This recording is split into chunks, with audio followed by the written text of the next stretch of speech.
Well, joining us now is Seth Kaplan. He's a managing partner with Airline Weekly. Seth, it's interesting. We read reports about airlines mining customer data to go to far-reaching corners to make the customer service experience better for those who are flying on their airlines. But this seems to be a fairly sensible situation. What, in your opinion, did U.S. Airways get so wrong on this one?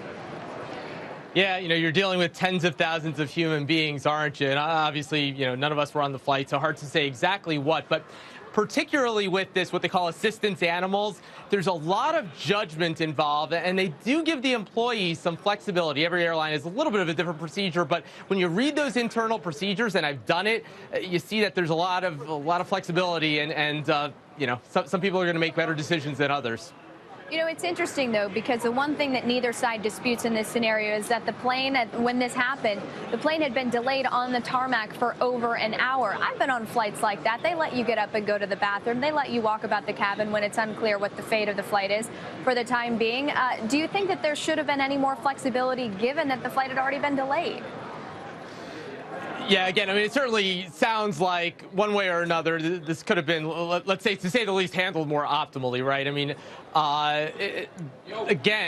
It's tricky when you are, in this case, by the way, dealing, your U.S. Airways dealing with an express carrier, some of those, by the way, subsidiaries of the airline, some of them contracted out, so many different complexities, and then giving those organizations the flexibility to let their own employees make some judgment calls. And it sounds like in this case, certainly not the best situation, that's for sure. Seth, can I turn you to a story that caught our eye, and it has to do with Aeroflot. I don't know if either of you have flown Aeroflot.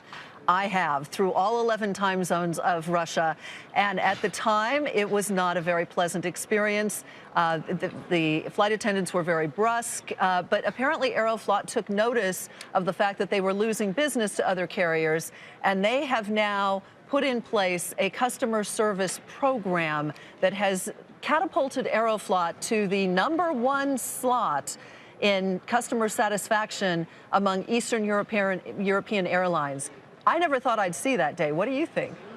Yes, Sue, funny you ask. I actually flew them all the way from Ulaanbaatar, Mongolia, through Moscow to Miami just a couple months ago. So, and I have to say, actually, it was pretty good in the air. On the ground, a little more rough around the edges in terms of some of that common sense that we were talking about. As they say, common sense not always common enough. But no, they clearly are taking it seriously. They want to compete for those high value, high tier, global business travelers who, as you say, for too many years would not have taken Aeroflot all that seriously. Yeah, well, they also have the Winter Olympics coming up in just a short while, so they got to get their act together on that.